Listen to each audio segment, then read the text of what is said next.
Per la giornata di domani, perché già fin dalle prime ore avremo precipitazioni su tutta la regione, neve abbondante nelle zone interne e a quote elevate, fino in pianura nel Savonese.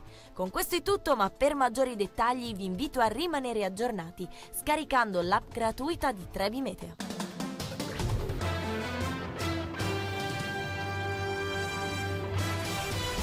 Ogni giovedì l'economia e la finanza su Babbo Leo News. Cosa succede in Liguria col sottoscritto Fabrizio Valenza e col professor Marco Cassinis. Ben trovato. Buongiorno Fabrizio, buongiorno agli ascoltatori. Esperto economista e docente universitario al quale nuovamente chiedo l'autorizzazione a dare un incipit un po' rivoluzionario anche a questa puntata, a questo nostro appuntamento. Fischia il vento e furia la bufera, scarpe rotte pur bisogna andare. Oggi fischia il vento non sotto il profilo fisico, perché mi sembra che oggi dal punto di vista meteo il cielo è qui a Genova, è grigio, ma non c'è vento, la neve è attesa però per domani probabilmente. C'è stata già ieri, per domani è attesa nuovamente, bisogna capire dove esattamente, perché poi insomma la Liguria è lunghissima, sono questi 330 km di costa e altrettanto entroterra, quindi le situazioni meteo possono essere varie e tante. Perché fischia il vento oggi? Perché, come avevamo anticipato scorsa settimana, Landini, eletto segretario della CGIL,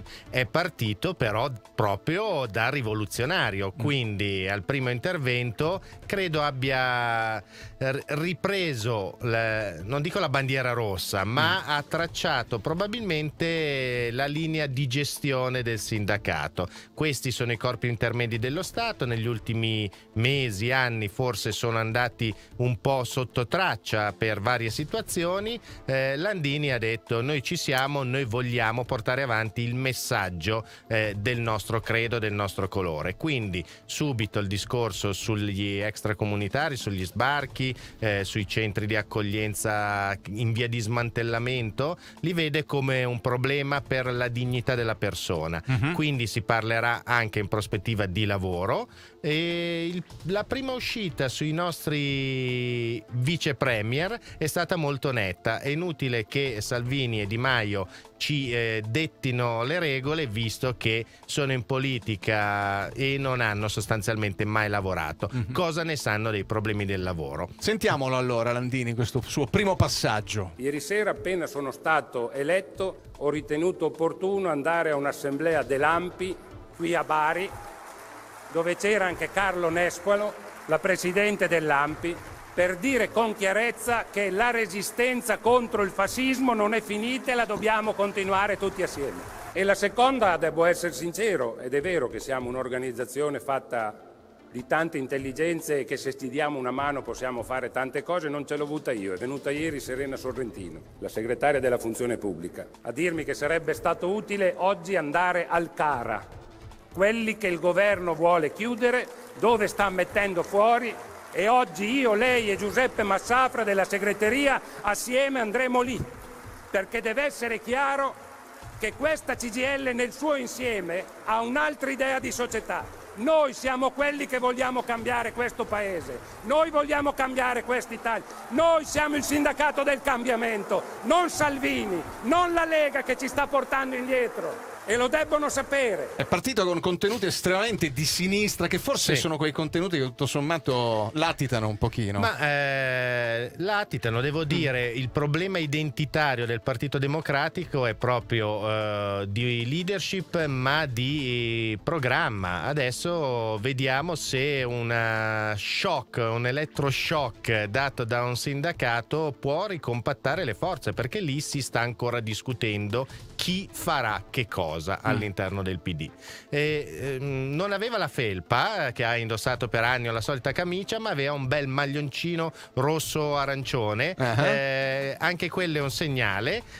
Forse ricalca la controparte che fu quindi Fiat con Marchionne, che aveva il suo maglioncino nero. È un messaggio anche quello. E dal maglioncino di Landini, secondo me, possiamo passare a un gilet, in questo caso azzurro. I gilet azzurri. Siamo qua per protestare, per far capire ai cittadini che la politica di questo governo, non per una questione politica ma proprio economica e sostanziale, è assolutamente da condannare, perché purtroppo ci sono più tasse per le famiglie, per le imprese, per i cittadini, purtroppo c'è più giustizialismo, purtroppo ci stiamo isolando sempre di più, litighiamo con tutti i paesi vicini e lontani. Secondo noi è una politica miope che porta solo a un fallimento dell'Italia e questo noi non ce lo possiamo permettere. Sandro Biasotti, Forza Italia, ex governatore della Liguria, tra l'altro. Certo, appunto. eravamo a Genova, questa manifestazione del, chiamiamoli gilet azzurri, ma diciamo il gruppo ligure genovese che vuole mandare un messaggio. Ovviamente questo tema è trattato più contro i 5 Stelle che contro la Lega, con cui Forza Italia è alleata in tante municipalità a livello locale, regionale, eccetera. Però dice delle cose sensate. Il fatto delle discussioni con i paesi tipo la Francia, cosa non ci portano particolarmente bene. Questo è vero. Ecco. Interessante il passo successivo, però. Ma come? Ritorniamo. È il paese che amo. Con queste ecco. parole 25 anni fa mi rivolsi agli italiani per chiedere di unirsi a me per salvare l'Italia da un grave pericolo e costruire per tutti un futuro di benessere e di libertà. Allora scesi in campo per evitare che il paese cadesse nelle mani di una sinistra ancora comunista. Oggi quella sinistra non esiste più. Di nuovo il nostro paese corre un pericolo molto grave. Il Movimento 5 Stelle è una forza politica certamente moderna nell'uso degli strumenti di comunicazione, ma vecchissima nelle idee, nei contenuti, nelle proposte. Silvio Berlusconi torna in campo Sì. scovando un nuovo nemico. Sì, Avversario. non c'era neanche in questo caso da presentarlo. Credo Certo. che il nostro Berlusconi nazionale sia proprio identificabile dal timbro della voce immediatamente. Assolutamente. Ritorna, non entro in merito della valutazione politica, Certo, in questo ci caso, mancherebbe. ma della scelta, chiamiamo del rivale, e 5 Stelle certamente, e delle soluzioni che potranno essere proposte. Questo è interessante poi. La priorità nel procedere ad aiutare chi ha davvero bisogno è quella che noi abbiamo nel nostro programma per il Paese, è l'aumento delle pensioni minime. Apro una parentesi che credo vi troverà d'accordo: il nostro Brunetta, cattivo come nessun altro ma bravo nei conti, ha fatto i conti appunto e ha detto che è possibile aumentare la pensione a 1.000 euro, non solo ai pensionati ma anche a quelle persone che lavorano più di tutte, che lavorano anche alla sera, qualche volta di notte, anche il sabato, la domenica, durante le ferie, e non sono mai state pagate. Chi sono? Le nostre mamme. Mamma, solo per te la mia canzone vola. Sì, il target elettorale in questo caso è chiaro. Sì. La ricetta, mi viene da dire, è la solita, sia berlusconiana ma anche usata dai 5 Stelle e dalla Lega. Secondo me tutti fanno i conti, come avevano detto i 5 Stelle, abbiamo fatto da 5 anni i conti. I soldi per questo tipo di politiche non ci sono e non è coi debiti che si risolvono le situazioni. Vedremo. A proposito di soldi che si possono spendere o risparmiare, passiamo alla TAV sentendo subito Giorgia Meloni. Noi abbiamo l'unico ministro delle infrastrutture pagato per bloccare tutte le infrastrutture possibili e immaginabili, un lavoro che gli riesce benissimo. Dice la TAV no. A me guardate, fa impazzire, mo non c'entra. L'alta velocità è nata in Italia 1936. Corre il primo treno da Roma a Firenze a 186 km/h con punte di 203 km/h, 1936. Sono passati 80 anni e non riusciamo a fare l'alta velocità. Giorgia Meloni, Fratelli d'Italia, Sì, si lamenta un po' era del partito del no. Un incontro elettorale, va per il sì, dice gli investimenti vanno fatti, eravamo pionieri su questo tema, il ministro fa tutt'altro, ovviamente è schierata in questo senso ma dice una cosa vera, gli investimenti, parliamo un po' di temi economici a questo punto. Based on our regular economic and monetary analysis, we decided to keep the key ECB interest rates unchanged. Mario Draghi, BCE, che ci illustra la questione. Sostanzialmente qui il passaggio era legato a lasciare i tassi di interesse stabili senza problemi, ma la questione è diversa. Banca Italia già qualche settimana fa ha detto stime di crescita al ribasso, 0,6, ma forse sarebbero anche meno rispetto a 0,9. Tassi di interesse restano stabili, lo spread è migliorato, si deve dire che è tornato ai livelli estivi anche prima. Aste dei titoli di Stato di gennaio stanno andando piuttosto bene, questo è utile e opportuno per un paese indebitato. Se hai dei debiti non hai più la capacità di dettare la linea, la sovranità, altro che essere sovranisti, la sovranità la eserciti se hai potere e rispetto. Noi stiamo perdendo tutte queste cose. Paolo Savona, ministro degli affari europei. Si può fare qualcosa. Il resto, cioè delle decisioni, tipo le previsioni che l'Italia crescerà di 0,6, sono previsioni basate su strumenti palesatisi obsoleti, che come sono gli strumenti econometrici, sui quali penso di avere titolo ex cattedra di potermi pronunciare. Che qua si gioca un po' la partita, no? Anche i numeri sono la cosa che conta. Lui la taglia in una maniera diversa. Io mi intendo di numeri, vi dico che il modo e i modelli previsionali sono antiquati. Insomma. Se l'Italia non cresce come non sta crescendo da 2 trimestri, inevitabilmente le banche non è che abbiano, se dessero credito in queste condizioni, accrescerebbero i propri rischi. Quindi vi è uno stretto annesso fra le decisioni che verranno prese nell'ambito del gruppo ad alto livello sull'unione bancaria e gli andamenti dell'economia reale, se si vuole realmente affrontare il problema delle difficoltà in cui versano le banche anche italiane.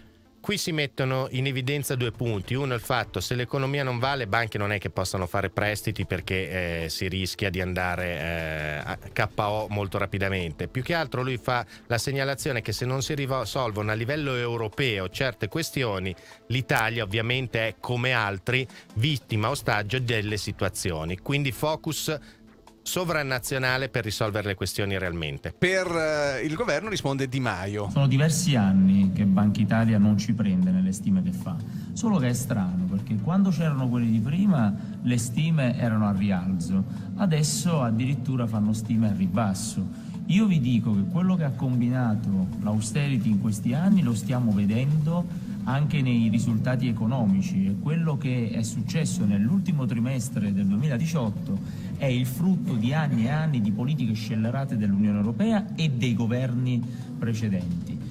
Noi pensiamo che il miglior modo per rilanciare l'economia sia aiutare le persone più in difficoltà. Il pensionamento anticipato con quota 100 di tanti cittadini italiani, 1 milione in 3 anni, e l'istituzione del reddito di cittadinanza per 5 milioni di italiani, che significa dargli la possibilità di formarsi e reinserirsi lavorativamente, ma intanto di sfamare i propri figli. Così Di Maio. Ma anche qui è una lettura politica, non concordo su questo tipo di letture, nel senso che è vero, come diceva anche l'economista Keynes, che tu puoi anche fare dei debiti per far scavare delle buche a dei lavoratori e pagarli per questo, e pagarli anche per riempirle nuovamente, cioè è una forma di sostegno al reddito che poi porta alla spesa. Ovviamente ci sono altre logiche. Questa manovra totalmente a debito, fortemente a debito, eccetera, non risolve. Il fatto che poi sia fuorviante questa lettura, interpretazione, è che i numeri non è che non contino, infatti i mercati rispondono in un certo modo. Prima ci hanno punito, adesso ci stanno restituendo. Nel mentre, ovviamente, abbiamo perso 1,5 miliardi di interessi sparpagliati in giro per l'aumento dei tassi. In più, nella sostanza, non si riesce a fare una programmazione che abbia un senso. Cioè si dovrebbero decidere degli investimenti, e ecco perché torniamo alla TAV piuttosto che al terzo valico. Questo serve, programmazione. 40 secondi per parlare di Carige. Il tempo di un caffè che appunto Carige è riuscita a offrire al nostro governatore Toti. Esatto, questo è il perché del nostro incipit. Quindi?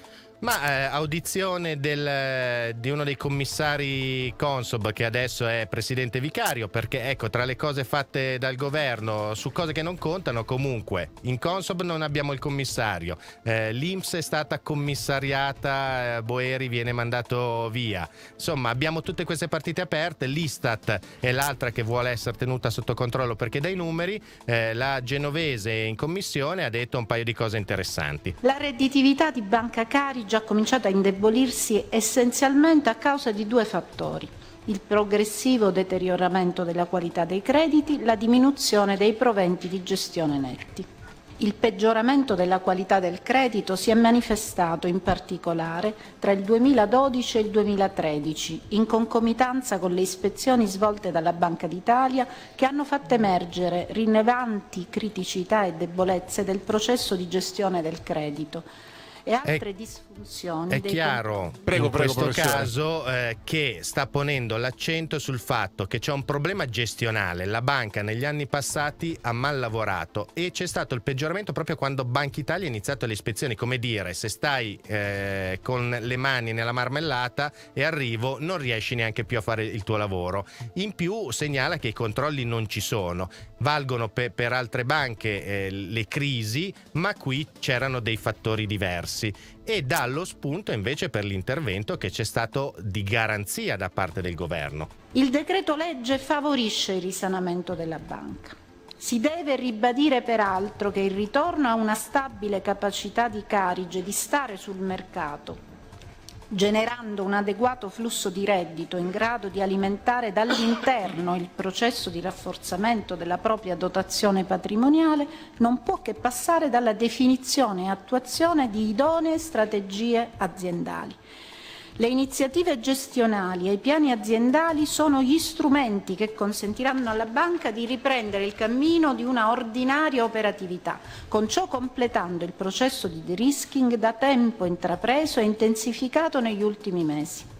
In tal senso i commissari straordinari hanno pubblicamente affermato che a fine febbraio presenteranno un nuovo piano industriale che sarà predisposto anche nell'ottica di un'eventuale aggregazione. Mi sembra ineccepibile. È tutto chiaro, da un lato è quello che stanno aspettando gli investitori, ma a maggior ragione lo aspettava la famiglia Maracalza, che non aveva aderito all'aumento di capitale, causando poi l'intervento e il commissariamento. Vediamo se con il piano ci sarà un cambio di indirizzo di Maracalza sul versamento di questi soldi, tanti importanti per carità.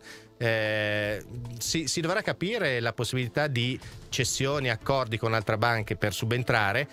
Tra le notizie, quelle da sussurri e grida, chiacchiere di corridoio, nei mesi passati c'erano stati conversazioni con la famiglia Benetton per un ingresso in coppia.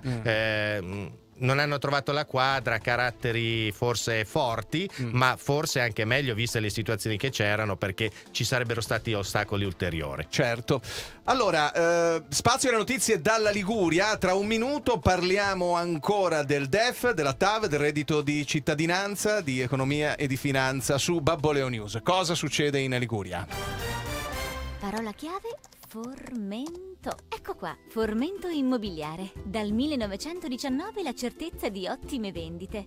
Ah, però, spettacolari vetrine in via 20 settembre a Genova. Perfetto! Altissima percentuale di vendite. Fantastico!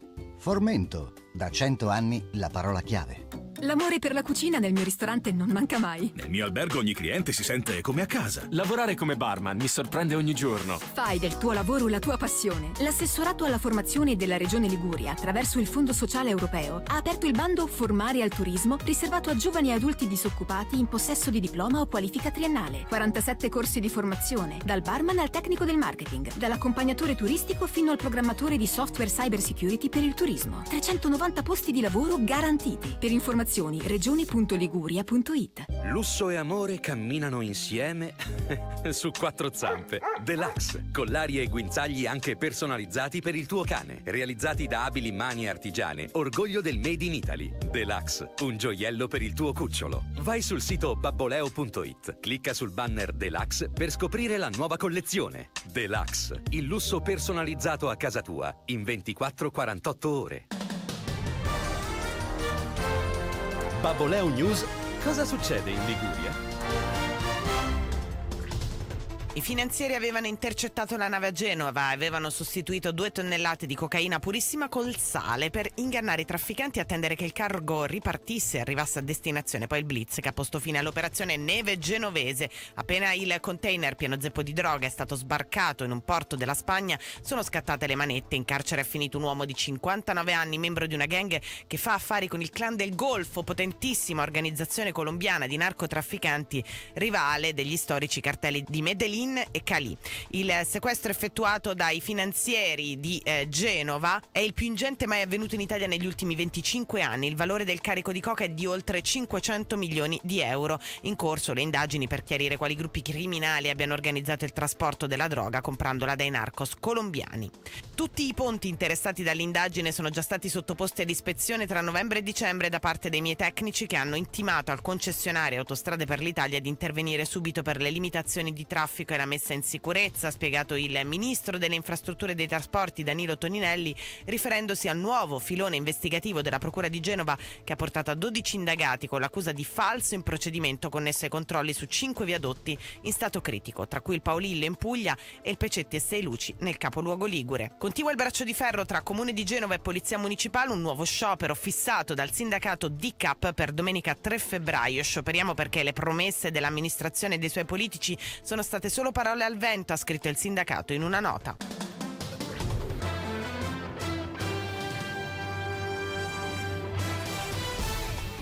L'economia e la finanza ogni giovedì su Babbo Leo News. Cosa succede in Liguria? Con me Fabrizio Valenza, col professor Marco Cassinis e con i nostri fiumi di parole.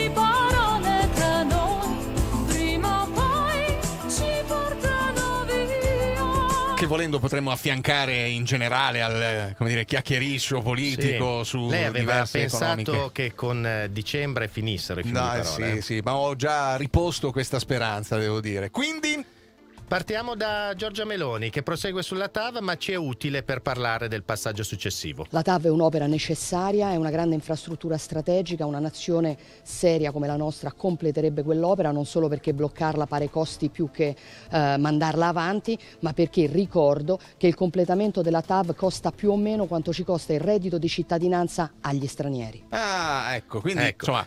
Allora, c'è un punto su cui sembra siano d'accordo tutti, tranne i 5 Stelle, che è fare la TAV, perché a me pare questo. In più tutti sono d'accordo che gli investimenti ci servono per crescere nel PIL e in posti di lavoro. Mettiamolo da parte perché passiamo al modo differente di creare i posti di lavoro, cioè il reddito di cittadinanza. Il reddito così inteso per le famiglie significa che una famiglia potrà avere almeno, una famiglia che non ha nulla, almeno 1.300 euro. Partendo da questo presupposto mettiamo in piedi questa misura, che è una misura che migliora l'incontro tra la domanda e l'offerta di lavoro, aumenta l'occupazione e contrasta la povertà e le disuguaglianze. Così Vice Premier Luigi Di Maio. Sì, allora, diciamo che tecnicamente cosa succederà a breve? Dal 6 marzo, cioè i primi 5 giorni del mese, di tutti i mesi, devono essere a disposizione per altro, nel senso che si va in posta e quindi i primi 5 giorni la posta deve erogare le pensioni.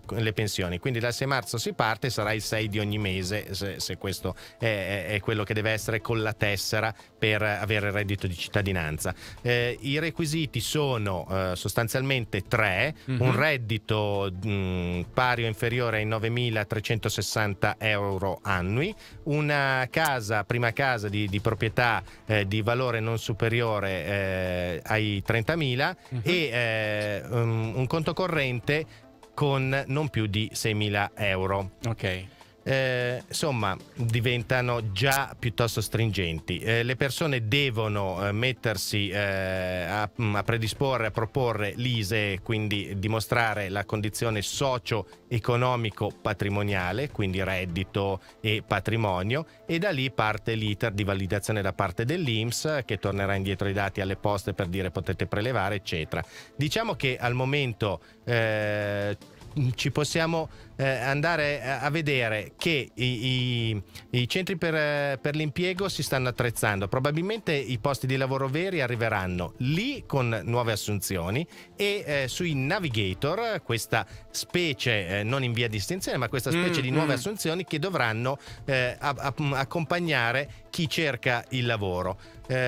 Sulla figura del navigator la sorprendo con una cosa per cui mi sono documentato ieri. Sembra che le caratteristiche, come dire, i requisiti per poter accedere a questa posizione siano di, come dire, l'accesso proviene da una laurea in quelle materie che più difficilmente trovano una collocazione. Magari dice non cerco gli ingegneri, ma ci sono alcune scienze lauree. della formazione, Certo. me ne vogliano gli ascoltatori laureati Certo. in scienze della formazione, che comunque è stata una fucina di laureati e di disoccupati, perché va detto questo. Lauree tipo, ribadisco, senza niente per nessuno, Certo. lettere moderne, filosofia, psicologia, scienze della formazione, cose di questo tipo, effettivamente sì. È un modo, da un lato potrebbe anche essere corretto, Giusto, certo, cioè certo. troviamo dei metodi. Secondo me è soprattutto la tempistica, il fatto che la scadenza sia data dalle elezioni alla fine, e poi che è tutto un po' messo lì così, cioè c'è chi dice ma io che sto cercando lavoro, a questo punto potrei essere sorpassato verso le aziende da chi è col reddito di cittadinanza, cioè non prendono me e vengo discriminato rispetto a chi ha il reddito Perché le di aziende hanno più convenienza. certo, perché hai una disparità fiscale. Comunque credo che il primo punto sarà vedere chi froda. Certamente. Si è detto, anche un po' per denigrare il reddito di cittadinanza, che era uno strumento che faceva stare le persone sul divano. Noi invece crediamo che sia uno strumento di politiche attive del lavoro e ci crediamo davvero, tant'è vero che dedicheremo gran parte del lavoro alla costruzione di questo strumento, non all'erogazione, ma alla messa a punto delle cosiddette politiche attive del lavoro. Ma tengo anche a dire un'altra cosa, che la platea a cui si rivolge il reddito di cittadinanza è fatta, e io ci credo fermamente, nella stragrande maggioranza di persone per bene. Beh, tutto sommato ci sta anche. Innanzitutto mi correggo su una cosa, perché io ho detto prima casa è seconda casa, 30.000 certo. euro, quindi questo è un mio refuso. Che siano tutte persone per bene, non discuto. In sé credo che come abbiamo detto nel nostro lancio invece da Babbo Leo, ci potrebbe essere una correlazione tra reddito di cittadinanza e aumento delle separazioni e di divorzi, perché tanti stanno iniziando a vedere questo. E poi bisogna trovare i soldi in generale. Beh, insomma, in tutti i paesi europei, l'ho detto più volte, c'è un reddito minimo garantito, quindi non è particolarmente strano che c'era in Italia. Il reddito di inclusione effettivamente era basso. Un problema è che bisogna trovare delle fonti di finanziamento stabili. Queste non sono cose che si possono finanziare in deficit. Che faccio? Voglio mettere il reddito di cittadinanza e prendo soldi a prestito? Per quest'anno ancora si sono trovate delle fonti di finanziamento. Il prossimo anno c'è l'aumento dell'IVA, ma il governo dice che non ci sarà l'aumento dell'IVA. Allora cosa si fa? Si prendono ancora più soldi a prestito, il deficit aumenta al 3%? Questo rimane tutto in sospeso. Ecco, questo Carlo Cottarelli, Ocse, ex ministro, premier per un giorno, mettiamola così, dice coi debiti non si imposta giusto. Magari il tema ci può stare, ma non funziona la metodologia. Antonio Tajani, europarlamentare Forza E Italia. a mio figlio, che grazie a Dio si mantengono pur stando a casa, non darei mai 800 euro al mese, avendone magari la disponibilità, tanto per farli contenti, perché non avrebbero alcuno stimolo ad andarsi a guadagnare quelle 500, 600, 700 euro. È la posizione di Forza Italia. Sì, insomma, ecco, concetto berlusconiano di Forza Italia, l'imprenditorialità, la voglia di darsi da fare, di risolvere i problemi. Lui sottolinea questo, cioè se stai a casa e ti arrivano i soldi non ti verrà neanche voglia, non sarai stimolato a darti da fare, neppure coi lavoretti. Oh, perché questo lancio, professore? Abbiamo parlato appunto della possibilità, la prima cosa che sta emergendo, a parte la confusione, è che qualcheduno inizierà magari a millantare, a manipolare l'ISE, le Per autodichiarazioni, esempio, certo. perché poi non devi avere una moto di proprietà che superi una certa cilindrata da Certo. 2 anni, cioè ci sono tutta una serie di questioni, quindi molti inizieranno a manipolare le carte. Devo dirvi che come sempre il PD non smette mai di meravigliarci allora. e il primo furbetto del reddito di cittadinanza non è una persona in difficoltà che voleva il reddito di cittadinanza, ma è un consigliere comunale del PD, capogruppo del PD a Monreale nel consiglio comunale, che lavorava in un centro di assistenza fiscale a Palermo e consigliava alla gente come frodare lo Stato italiano cambiando le residenze e quindi facendo crescere o abbassare il valore dell'ISEE per accedere a 2 redditi di cittadinanza e non uno. Furbetti ci sono un po' da tutte le parti. Sì, credo che qui ormai abbia superato Berlusconi. Ecco, quindi questo è chiaro, i furbetti ci sono dovunque, probabilmente come abbiamo detto aumenteranno le separazioni in linea per portare a casa questo reddito di cittadinanza. Sarà tutto da scoprire comunque, perché noi aspettiamo marzo, perché tanta acqua passerà sotto i ponti e si rivalterà di volta in volta ancora tutto quanto. Per ora è così, Come puoi richiedere il reddito di cittadinanza? È semplice, presenta la domanda a Poste Italiane. La puoi compilare online o andando all'ufficio postale, oppure al CAF. La somma ti arriva attraverso una normale prepagata, che però non potrà essere usata per il gioco d'azzardo. Eccetera, eccetera. Questo Sì, è un po' lo questo- spot di sì. come dovrebbe funzionare il reddito di cittadinanza. Sì, vedremo in queste settimane come si andrà a sviluppare la cosa, nel senso che l'iter è quello che abbiamo detto e che si può trovare anche in giro, cioè Poste Italiane per la richiesta, portare la documentazione, ISE altra documentazione, vedere l'INPS che certifichi eccetera, con i vincoli del caso. Vediamo la crescita delle richieste sui CAF, vediamo se tutti i requisiti saranno chiari, vediamo se non c'è nel frattempo qualche vero lavoro che salta fuori, perché se i lavori veri saltano fuori, secondo me avremo una diminuzione di quella parte sana che chiede il reddito di cittadinanza. Molto rientra anche tra quelli proprio di povertà che non saranno in grado di fare un lavoro, quindi preoccupiamoci veramente di dove il lavoro può andare. Lo scopriremo ogni giovedì su Babboleo News. Cosa succede in Liguria? Si parla di economia e di finanza con me, Fabrizio Valenza, e col professor Marco Cassinis. A giovedì prossimo, professore. A presto. Subsonica.